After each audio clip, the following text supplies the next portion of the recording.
41 acres of cut alfalfa lay drowning in the rain, while Clara Whitcomb sat in a dead tractor with mud on her boots and $6 left in her checking account. The crop had been perfect that morning.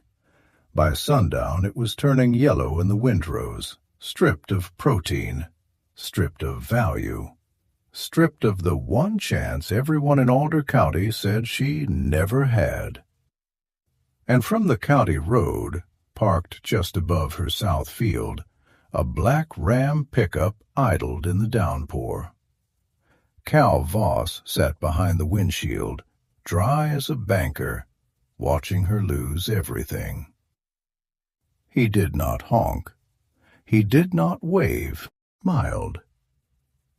3 weeks earlier, after Clara buried her father, men at the grain counter had started a pool on how long the Whitcomb place would last. Some said 10 days. Some said until the first equipment bill. Cal Voss said, "She'll sell before the hay cures." Let them say it. They did not know what Clara would find sealed behind the cracked oat bin wall in her father's old barn. They did not know the land under that hayfield was worth more than every acre Cal Voss already owned.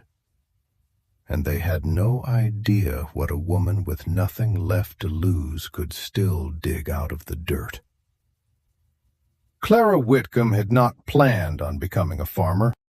She was 34, a forensic insurance analyst in Portland, the kind of woman who could find a hidden loss ratio in a spreadsheet faster than most people could find their car keys. Her apartment had polished concrete floors, filtered water, and windows that never opened wide enough to smell rain.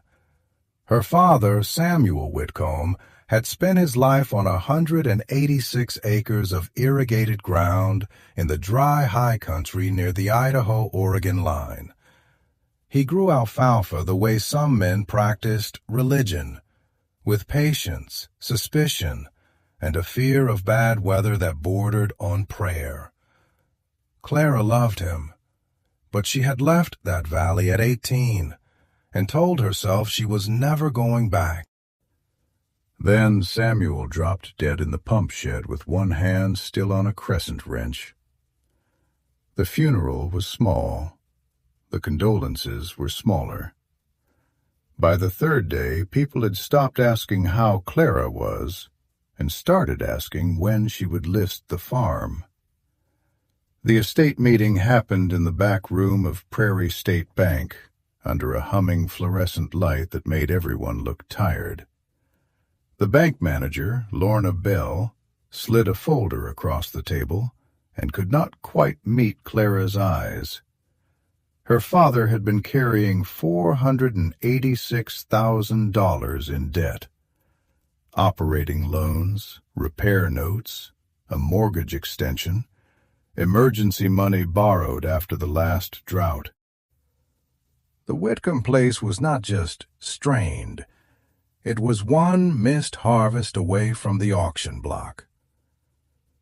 "There is a clean way out," Lorna said gently. "Cal Voss has made an offer through Voss Land and Cattle. It clears the debt, pays closing costs, and leaves you enough to go home without carrying this mess on your back." Clara stared at the offer. Voss Land and Cattle already controlled nearly 5,000 acres around the valley. Cal owned the feed mill, leased half the water storage, sat on the ditch board, and treated every small farm like a loose button he meant to cut off and sew onto his own coat. His offer for the Whitcomb place was insultingly low. "What does he want with 186 acres?" Clara asked. Lorna folded her hands. "Your father held senior water, and your north field is good soil." "Then I'm not selling." Lorna's face tightened with the same pity Clara had seen at the funeral. "Clara, I am not saying this to be cruel, But alfalfa is not a hobby crop. You do not learn it between phone calls. I'm not trying to have a hobby. You have until the end of harvest to cure the arrears. Then I'll make hay. When word got out, the valley laughed in public. At the diner, the cook called her spreadsheet cowgirl. At the parts counter, a man asked if she knew which end of a grease gun bit. On the CB, someone said the Whitcomb girl was going to bail herself into bankruptcy. Clara said nothing. She read every note her father had left in the mudroom. She watched old videos about mower conditioners until her eyes burned. She learned the difference between alfalfa that looked ready and alfalfa that was ready. The first cutting rose thick and purple across the south field. It smelled like hope. Clara waited for the bloom to open just enough, then climbed into her father's faded blue tractor and pulled the mower conditioner across the field in crooked but improving lines. The machine rattled like it had bolts loose in its bones.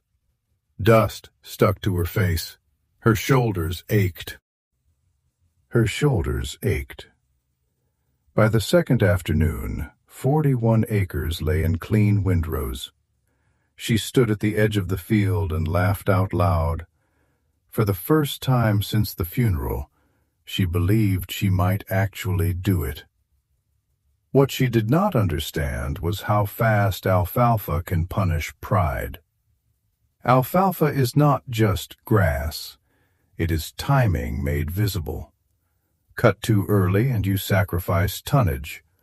Cut too late and the stems turn coarse. Let the leaves shatter and you lose the protein. Bale too wet and the hay can heat from the inside until a barn burns down. Let rain hit it after cutting, and the money washes out of it like dye from cheap cloth. By late afternoon, old farmers in Alder County had already seen the weather turn. The wind fell flat. The sky over the rim rock darkened at the base. Swallows dropped low over the ditch road. Nobody called Clara. Not Lorna, not the county extension agent, not the men who had known her father for 30 years. Cal Voss knew. He had 3 crews racing to cover his own cut hay before the storm came over the ridge. Clara was still trying to start the baler when the first hard drops hit the tractor glass. Then the sky broke. Rain hammered the cab so loud it swallowed her shouting. The windrows went dark. Water gathered in the low spots. The alfalfa that had looked like green money that morning turned into a soaked, bruised mat. The tractor coughed once and died. Clara sat there with both hands on the wheel, soaked through, watching the field rot. That was when Cal's black pickup stopped on the county road. His wipers moved with lazy confidence. His window lowered just enough for Clara to see the grin beneath the brim of his hat. He lifted 2 fingers, not quite a wave, not quite a salute. Then he drove away. That night Clara did not pack. She went to the back porch, took her father's cracked leather boots off the nail, and put them beside the door. The first cutting sold as low-grade cow feed. After fuel, twine, and parts, she cleared almost nothing. But alfalfa grows back. So did Clara. By July, the second cutting pushed up bright and thick, and the Whitcomb place became a machine held together by panic. The pump coughed. The rake skipped teeth. The baler knotter missed every 10th bale. Clara's hands split open across the knuckles. Her back carried a permanent stripe of pain from lifting more than she knew how to lift. She put a handwritten note on the board at the feed store. "Hey, help needed. Mechanic skills A+. Cash daily. No questions if you can work." For 5 days the tabs stayed untouched. Cal's shadow reached farther than his fences. Nobody wanted to be seen helping a woman he had already decided to buy. On the 6th afternoon, a man came walking up the Whitcomb driveway with a canvas tool roll over one shoulder and a duffel in the other hand. He was lean, sun-browned, and quiet, with black hair cut short and a scar across one eyebrow. He looked at the yard, the leaning hay shed, the tired tractor, and then at Clara. "I hear you've got a baler that ties knots like a drunk uncle," he said. "That depends," Clara replied. "Can you fix it?" "I can make it honest." "What's your name?" "Jonah Reed." "What do you charge?" "$70 a day, a dry spot for my truck, and supper if there is supper." "You have references?" "No." "Any warrants?" "Not in this state." Clara stared at him for 3 seconds. Then she handed him a wrench. Jonah Reed did not work like a hired hand. He worked like a man settling a score with every neglected bolt on the farm. He cleaned the baler's knotter assembly until it shone. He rebuilt a wobbling driveline from scavenged parts. He taught Clara to feel hay moisture by twisting a stem until it broke, to listen to a tractor engine under load, to read a thunderhead by the color at its belly. He never laughed when she asked a question. That alone made him valuable. The second cutting came in hot and bright. Clara and Jonah moved like people being chased. The mower rolled, the rake fluffed, the baler thumped late into the evening, spitting out tight green bales that smelled sharp and clean. Then the sabotage started. First, the west pivot stopped halfway through a pass. Jonah found a piece of scrap iron jammed into the drive tower, chewing the gears apart. Then Clara opened a fuel cap and smelled something sweet where diesel should have smelled bitter. Jonah caught her wrist before she could start the tractor. "Do not turn that key." His voice had gone flat and cold. They drained the tank into barrels. Whatever had been poured in would have ruined the engine under load. Clara looked toward the north fence, where Voss equipment moved across the horizon in polished formation. "You think it was him?" Jonah wiped his hands on a rag. "I think men like Cal Voss prefer accidents that leave no fingerprints." "Can we prove it?" "Not yet." That phrase, "not yet," became the sound of the summer. The sabotage cost them 2 days. The damaged pivot cost them yield. They still put up a second cutting clean enough to make the broker whistle when he split open a bale. "Pretty hay," he said. "Leafy, good color, good smell." Clara waited. "But there is not enough of it," he added. The check kept the lights on and paid the operating bills, but it did not dent the debt the way she needed. The town stopped laughing quite so loudly. That was not the same as respect. Cal's pickup rolled past the Whitcomb driveway that evening, slow enough to lift white dust over the yard. He did not look at Clara this time.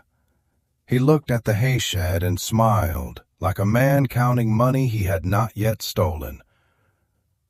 "We need the third cutting," Clara said. Jonah leaned against the baler, grease on his jaw, eyes fixed on the irrigation ditch. "No," he said. "You need water." By August, the valley became a kiln. The sky paled. The ditch banks cracked. Grasshoppers clicked in the dry weeds.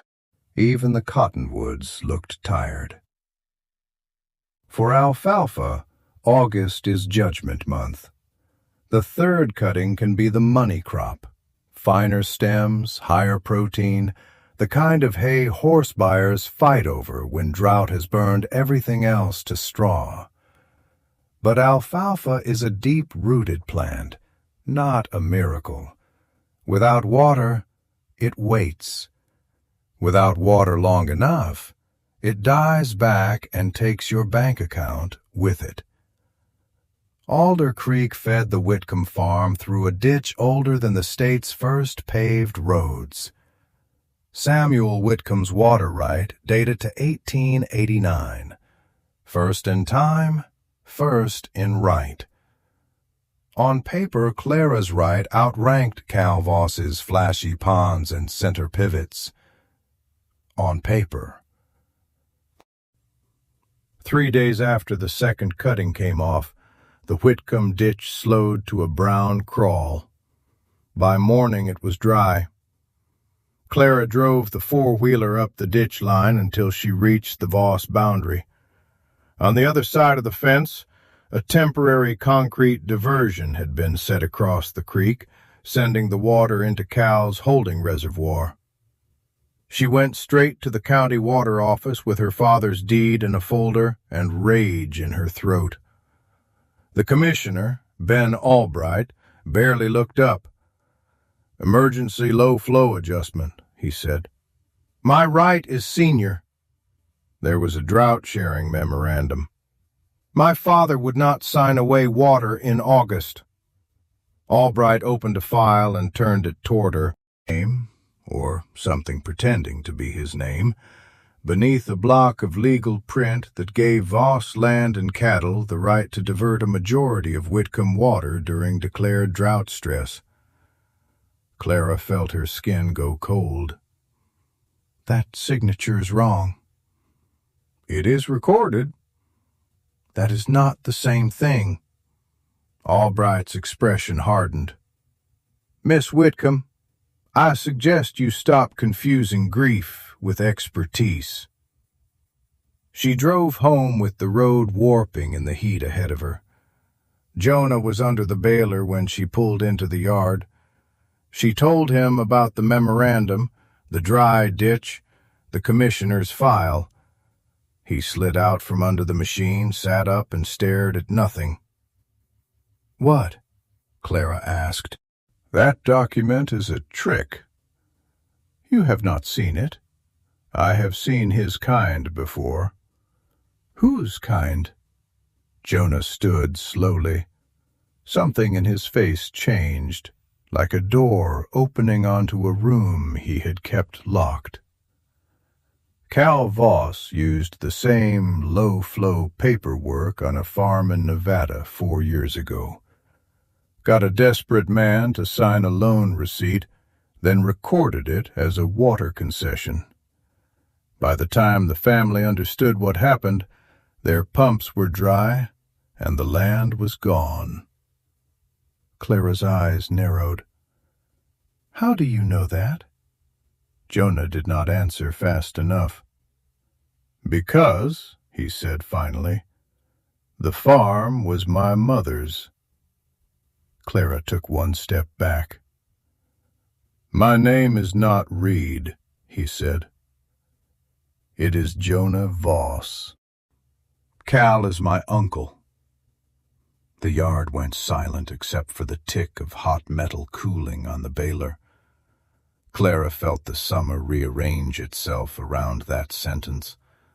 The stranger in her barn, the man who knew exactly how Voss crews worked, the man who had appeared right when she needed him. "You lied to me." "Yes." "Did you come here for him?" I came here because of him. Were you watching me? I was watching for what he would do to you. The pivot, the fuel. If I had touched your fuel, I would not have stopped you from starting that tractor. Clara wanted to believe him. That made her angrier. Jonah's voice lowered. Al took my mother's water. Then he took her place. Then he sold it in pieces and called it business. I heard he was pushing Samuel Whitcomb's daughter into the same trap. I came because I knew the pattern. You should have told me. You would have run me off. I might still. He nodded once. Then run me off after we get your water back. Clara looked across the fields. The third cutting was curling at the leaf edges. The plants were still green, but the green had turned defensive. A state appeal could take weeks. A lawyer wanted money she did not have.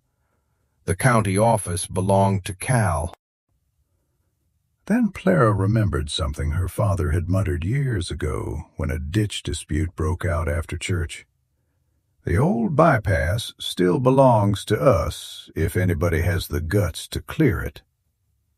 At the time, she had not cared enough to ask what that meant. Now she went to the mudroom and pulled down Samuel's brittle ditch maps. Jonah leaned over the kitchen table beside her as they traced pencil lines from 1902, half-faded beneath coffee stains and grease.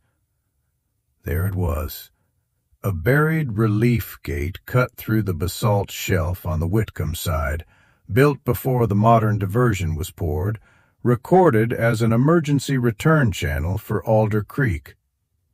Cal's new concrete barricade had stolen the visible water, but the old channel, if it could be opened, would force part of the creek back into the Whitcomb ditch without setting foot on Voss land. The head gate had been buried under willow roots and silt for decades. Clara looked at Jonah. Can we open it? Maybe. Tonight? He stared at her like she had become someone else. Then he smiled. Your father would have liked that question. They went at dusk with shovels, pry bars, a chain, and a tractor that should have been retired 10 years earlier. This was not a clean, heroic moment. It was mud, mosquitoes, roots thick as wrists, and a rusted iron gate that seemed determined to stay buried until Judgment Day. They dug by headlamp. They cut roots, packed clay. Twice the chain slipped. Once the tractor lurched so hard Clara thought the axle had snapped. At midnight, the buried wheel finally moved. At first, only an inch. Then the sound changed beneath the ground. It began as a hollow gurgle, then a tremor, then a rush. Water punched through the old return channel and surged down the Whitcomb ditch, black and silver under the stars. Clara stood ankle-deep in the flow, mud to her knees, and laughed until she cried. Across the fence, dogs began barking at the Voss compound. Jonah grabbed her arm. We need to go. But Clara did not move for one more second. She wanted to hear it. Not rain destroying hay. Laughing in the diner. Not a banker saying, sell. Water. The next 48 hours looked like resurrection. The alfalfa drank. The curled leaves opened. The field darkened from tired green into a deep, violent emerald. The plants did not just recover, they came back angry. Clara and Jonah worked until time lost shape. They tightened belts, fixed guards, greased joints, checked moisture, walked fields at dawn and dusk. The mistrust between them did not vanish, but it changed texture. It became like a scar under working skin, still there, no longer bleeding. By the last week of August, the third cutting stood heavy and fine across the north field. Jonah broke a stem and held it out to Clara. "Feel that?" She rubbed the leaves between her fingers. "Soft, leafy, dense, no rain damage. If the test comes back where I think it will, this is not dairy hay." "What is it?" "Horse hay. Rich people horse hay." The lab results came back at 24.3% crude protein, excellent relative feed value, clean moisture, no mold, no dust. Clara did the math 3 times. The third cutting could pay the arrears, stabilize the operating line, and buy her breathing room. For 4 days, the weather did exactly what Clara needed. Hot afternoons, dry breeze. Cool nights, but no dew heavy enough to scare her. The swather laid the crop down, the rake turned it gently. The baler thumped through sunset after sunset until the hayshed filled with tight, fragrant bales stacked to the rafters. When the last wagon rolled in, Clara put one hand on the stack and closed her eyes. Green gold, her father used to call it. This time he would have been right. Cal Voss changed tactics the next morning. He sent the bank. Lorna Bell arrived in a gray SUV and stepped carefully around the dust, as if the farm itself might stain her shoes. She held a certified envelope in both hands. Clara saw her face and knew. "What did he do?" Lorna swallowed. "The bank no longer holds your note." "Excuse me?" "Voss Land and Cattle purchased the Whitcomb debt yesterday." Jonah stepped down from the hay wagon. "That note had debtor notice provisions." "Cal's attorney triggered a maintenance breach," Lorna said, voice thin. "They documented the broken west pivot, the failing hay shed roof, the open ditch repair. Under the original mortgage language, they accelerated the note." Clara opened the envelope. Notice of default. Full debt due. Foreclosure sale scheduled in 48 hours. The number at the bottom looked unreal. $518,000. Clara looked at the hay shed. "The hay is worth more than enough to cure the arrears." "It is not enough to pay the full accelerated balance." "You let him buy my debt." Lorna's eyes filled with shame. "I was told the board had no choice."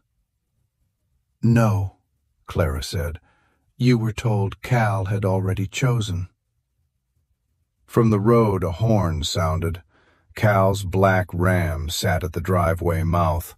This time he did roll down the window. "Beautiful hay," he called.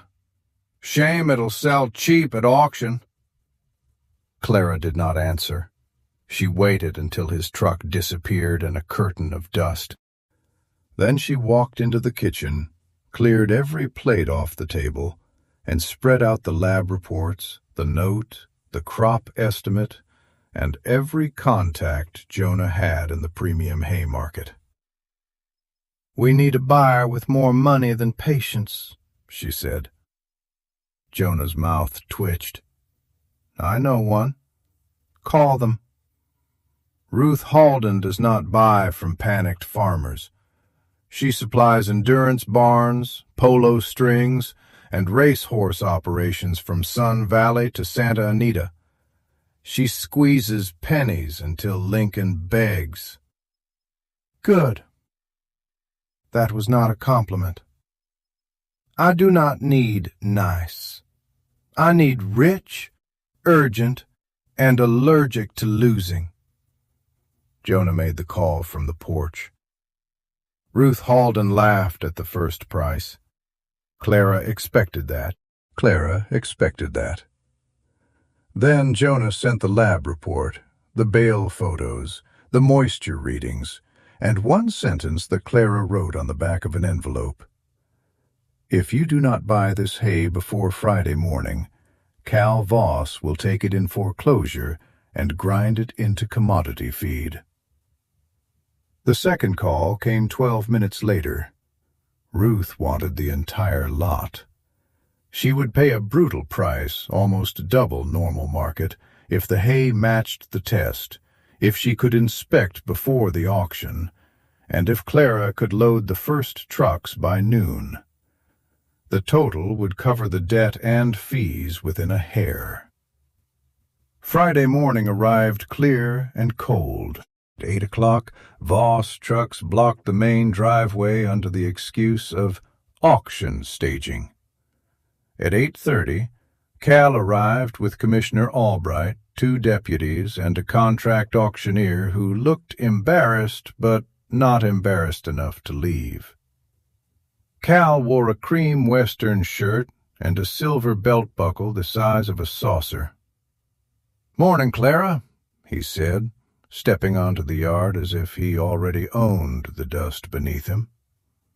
"You gave it a better run than I expected." "The sale starts at 9. "Inventory starts when the creditor says it starts." Jonah moved beside Clara, quiet and rigid. Cal's eyes slid toward him and paused. Something like recognition flickered, but he did not catch it yet. The auctioneer unfolded a portable stand. At 8:52, Clara checked the road. Nothing. At 8:55, the auctioneer tapped the microphone and feedback shrieked across the yard. "This is the foreclosure liquidation of the Whitcomb estate, including real property, structures, equipment, and harvested crop inventory.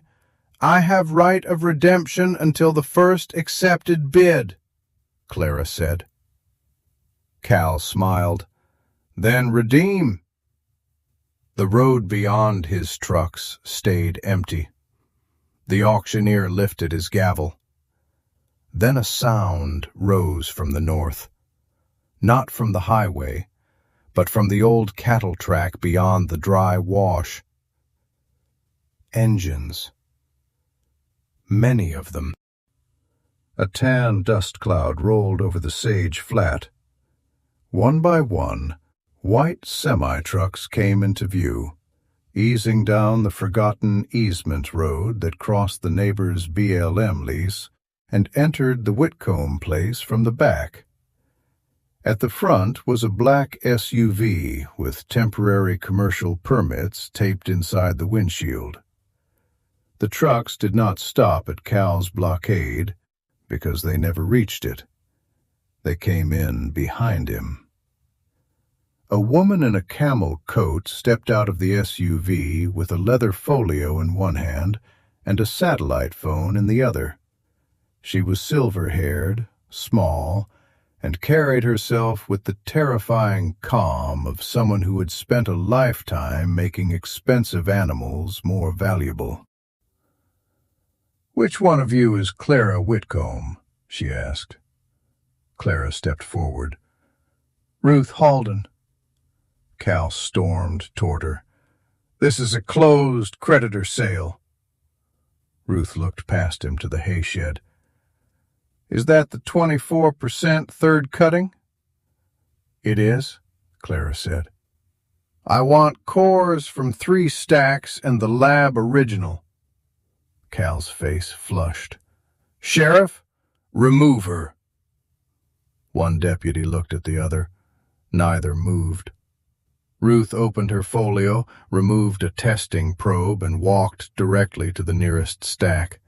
She cored a bale, broke the sample in her palm, smelled it, and smiled for the first time. "That is not feed," she said. "That is muscle in bale form." Cal's jaw tightened. Ruth turned to Clara. "I will take it, all of it. 521,000 by wire, contingent on immediate release of the crop and loading rights." Clara felt the world narrow to the sound of her own heartbeat. Cal lunged for the auctioneer. "Start bidding." A new voice cut in. "Do not drop that gavel." Lorna Bell stood at the edge of the yard, pale but steady, a folder clutched against her chest. Cal spun on her. "You work for me now?" "No," Lorna said. "I worked for a bank, and I brought the original note file." Cal went still. Lorna looked at the deputies. "The debtor retains redemption rights until an accepted bid is entered. No accepted bid exists. If certified funds arrive before the gavel, the auction terminates." Ruth held up the satellite phone. "Funds are already in escrow pending recipient confirmation." Clara took the phone with hands that did not feel like hers. The escrow officer asked 3 questions. Clara answered all 3. Then Lorna's phone chimed. She looked down. For a moment, no one moved. "The debt is satisfied," she said. The words hit the yard like weather. Clara did not cheer, she did not cry. She simply looked at Cal Voss. For the first time all summer he looked uncertain. Then his eyes settled on Jonah. Recognition landed hard. "You," Cal whispered. "Lena's boy." Jonah's face did not change. "Hello, Uncle Cal." Cal took a step toward him. "You think this makes you even?" "No," Jonah said. "This just means she gets to keep what is hers." Cal turned on Clara, rage shaking through the smooth mask he wore for other people. "You think a wire transfer beats me? I own the ditch board. I own the commissioner. I own the men who inspect your pumps, grade your roads, and sign your permits. I can make next season longer than this one." Clara glanced at the hay shed, the trucks, the bank folder, the commissioner sweating beside the auctioneer. Then she said, "Good." Cal blinked. "Because I am not done counting." A week later, after Ruth Halden's last truck rolled out with the hay, the Whitcomb place should have felt safe. The note was paid. The bank was off Clara's throat. The equipment account had money in it. There was a crew coming to repair the west pivot before frost. But Cal's warning sat over the farm like smoke. Jonah wanted to leave before he brought more Voss trouble to her door.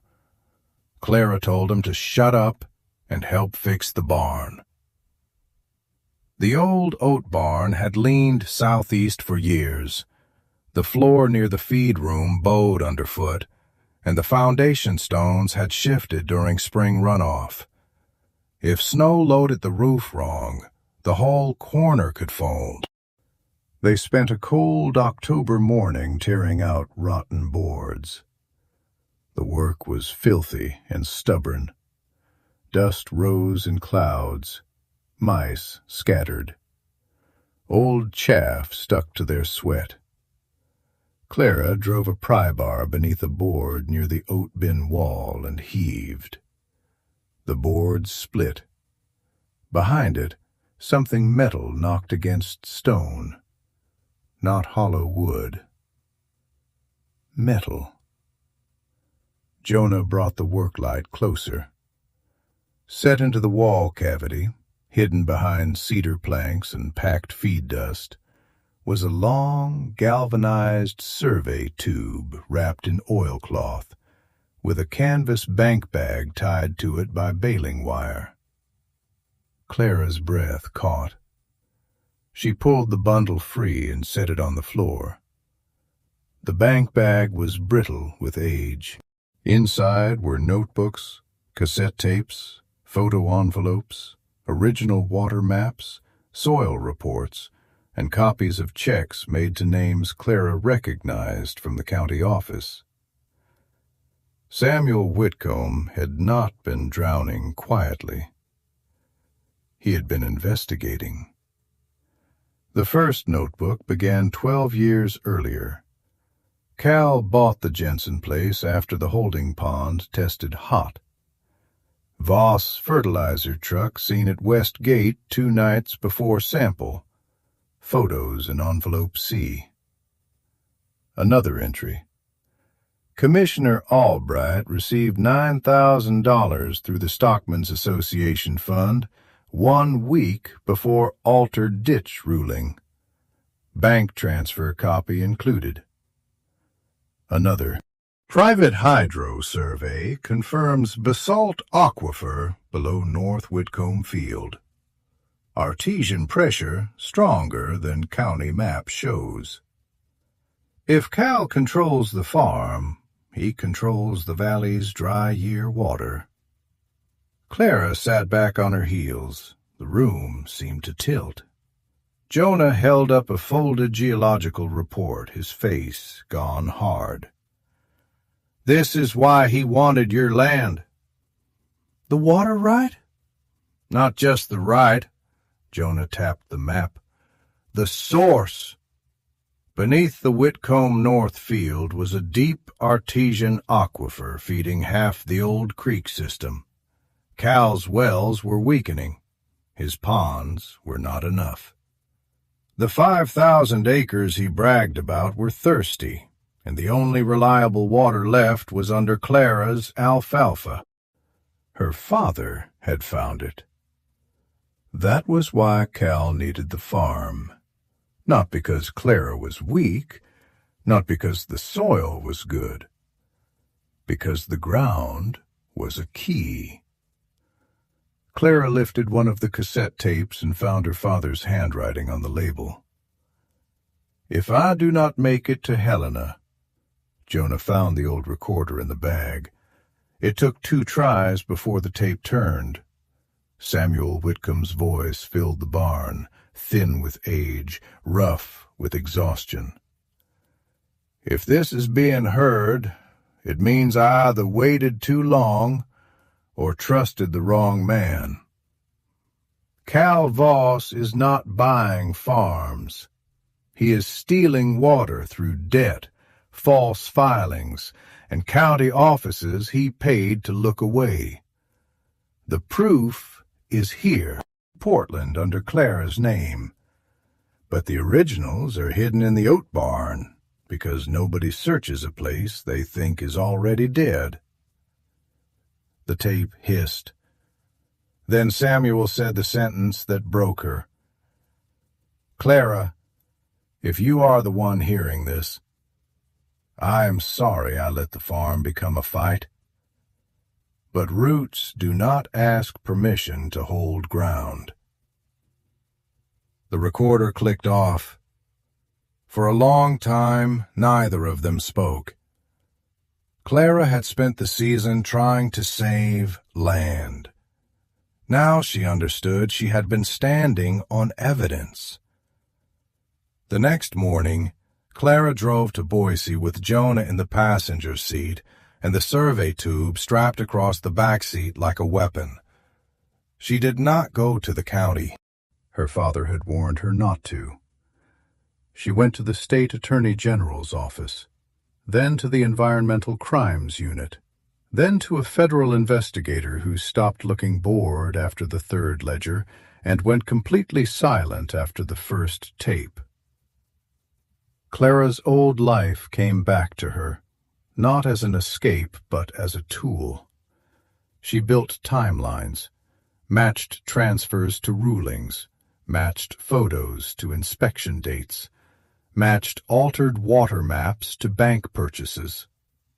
She turned her father's rage into evidence clean enough for people in dark suits to understand. The arrests came before the first real snow, not quietly. State vehicles rolled through the Voss Land and Cattle Gate at dawn. Investigators seized computers, ledgers, phones, water board records, and soil samples. Commissioner Albright was taken from his office with his tie half knotted. 2 county inspectors resigned before lunch. Lorna Bell signed a cooperation agreement and turned over the pressure campaign that had forced the note sale. Cal Voss came out last. No hat, no buckle, no smile. Just a man in handcuffs, staring across the road at the farm he had almost swallowed.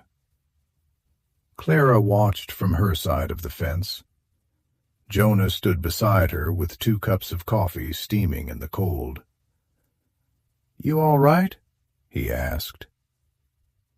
Clara watched Cal duck his head into the back of a state vehicle. "No," she said honestly, "but I am rooted." Snow began that afternoon. It came softly at first, dusting the stubble, whitening the ditch banks, settling on the repaired barn roof. The alfalfa slept under it, alive beneath the cold, roots sunk deep where no one could see them working.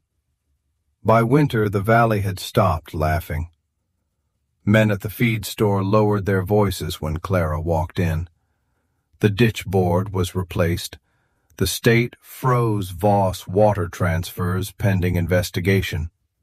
The Whitcomb aquifer was placed under emergency protection until the full adjudication could be reviewed. The farm did not become easy. Nothing about hay is easy. The baler still needed a rebuild. The north pivot still had 2 towers that limped in a crosswind. Clara still woke some mornings afraid that a letter from a lawyer would be waiting in the mailbox. But fear was different once it had a root system. In February, Clara found her father's old field notebook in the pickup glove box. On the last page, under a list of parts he had meant to order, he had written, "Fourth cutting only if September stays warm. Do not get greedy unless the water holds." Clara showed it to Jonah. He laughed. "Your father was a cautious man." "He was a hay man." "That is the same thing." Spring came slow. The alfalfa broke dormancy in a green haze so fine it looked unreal from the road. She stood at the fence line with mud on her boots, a repaired ditch gate behind her, and the old barn squared against the sky. The same men who had bet on her failure now watched from their pickups and pretended they had always respected Samuel Whitcomb's daughter. Clara did not need them to admit they had been wrong. The fields did that for her. By June, the first cutting came ready again. This time, Clara checked the sky, the pressure, the wind, the dew point, the ridge color, and the old ache in her own hands. Jonah leaned from the tractor cab. "You ready?" Clara looked across the field.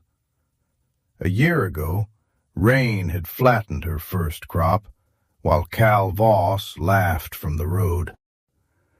Now Cal's empire was tied up in court. The old ditch ran clear, and the hidden water beneath her land belonged to no thief.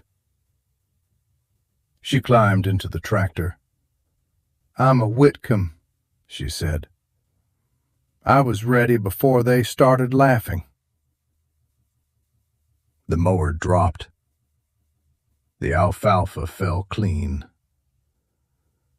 And beneath it all, deep in the dark, the roots